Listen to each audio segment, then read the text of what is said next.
Pararepo me no piti pene piti ahuru mapai.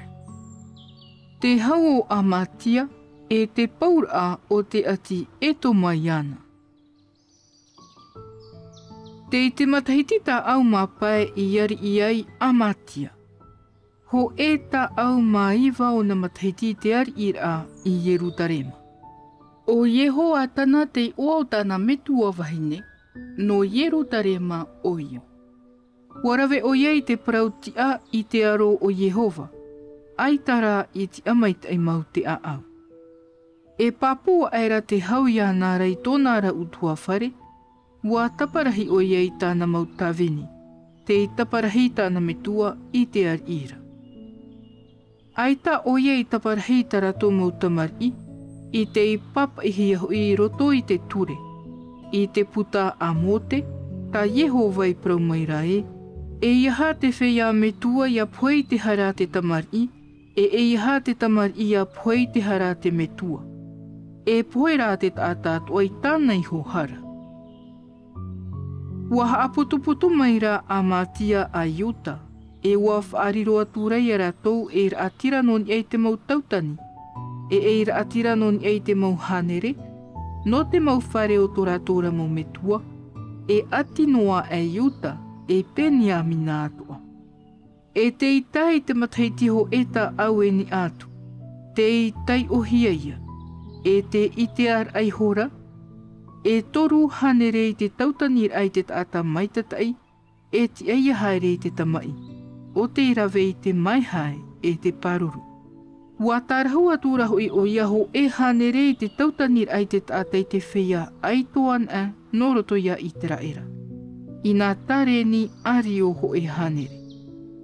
Wa haere maira rā te teit ātano te atua ia nāra, nā o maira. E te ar I e iaha te nuu o I te raera ia pe e ia oe. Aita hoi Yehova I iau ia I te raera, e te mautamar I atua a Efraima. Ia haere rā oera, e whaitoi te nāna tamai, e pau oe te atua I te aro o te enemi. E ti ahoi te atua ia tauturu mai, e ti ahoi ia haapau. Wa parau maira a mātia I tauat ātano te atuara.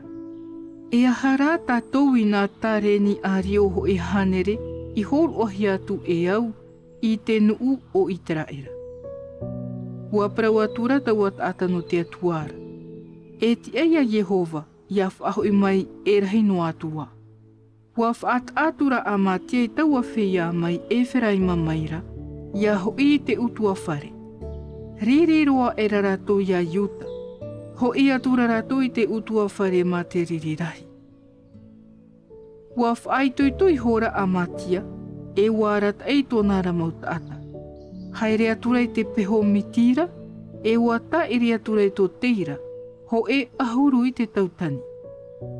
E ho e ahuru ho I te tautani I waiho ora nuahia, e warat ai titi nuahia e te mau tamar I a Iuta. E warat ai rato I ni aro I te matora, e wahuri atura I rato I raro, mai ni a mai taua matora, parariroa e rato. Ari ana whea I whaho e hia e amatiara, ia ore rato, ia te atu ai te tamai, Wa rawe atura ia I te mo oire I Iuta e Tamaria. E tēnu atura I pete horona, pau I horana ata e toru tautani, e rawe rahi te tau ai pau. E tai meira a mātia mai te taparahi ai te ati e toma. Wa hopoi atu a meirei te mau atua o te mau tamar I o teira. E wa whaati a era e atua no nei ho. E wa pioi hora I raro I moe rato. E wa tutu I te mea an oe rato. Tupu atura te riri o Yehova ia a mātia. E wa tonu atura I te ho e perofeta iana, o te I parau atu iana e aha te mea I imi ai oe I te ora. I te mau atua o te e tene te I ore I whaura I tō rato I ho mau taata I tō oena rima. E te paraparau noara o ye iana, wa parau mera te ar I iana. Wa haap ohia ne oe e I au I te ar I, a mamuna e ia poe atu atua nei oe. Wa mamuno e hora taua perofetara, wa na oa erara.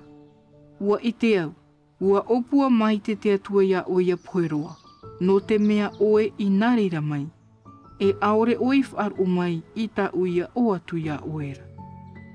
Ua imi hora te ar I o Iuta rau amatia I te parau, e ua tono aerei te vea, ia Ioata a Yehoahata. A Yehu, har ino Israela, na o atura.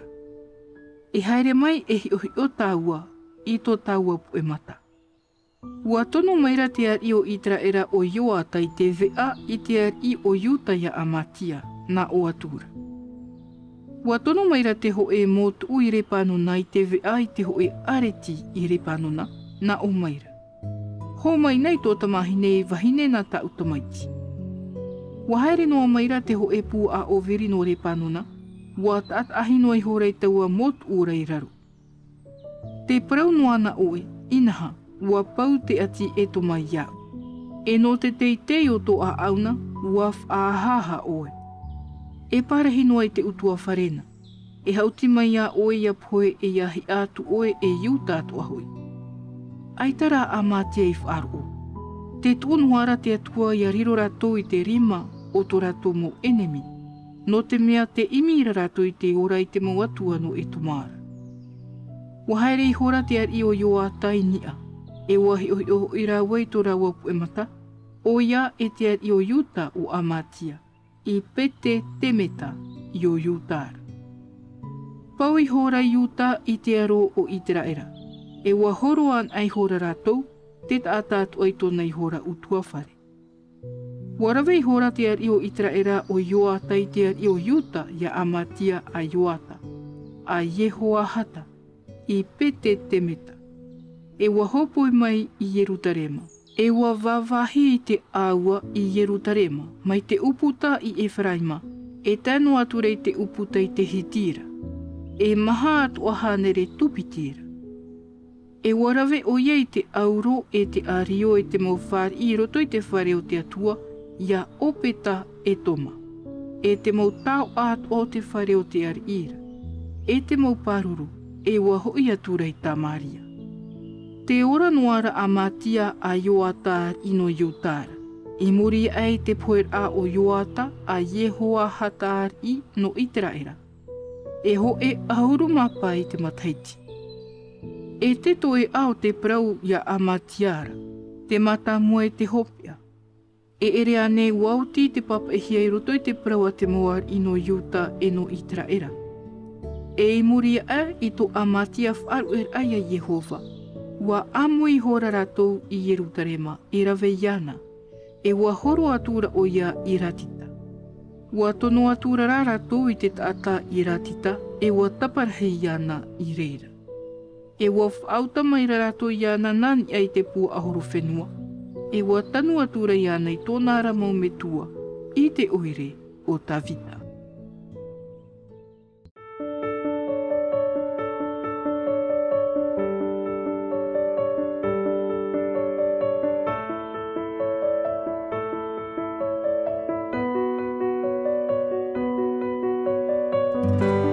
C'était votre lecture quotidienne de la Bible en langue tahitienne proposée par le Centre Média Adventiste, disponible en replay sur cma.adventiste.pf.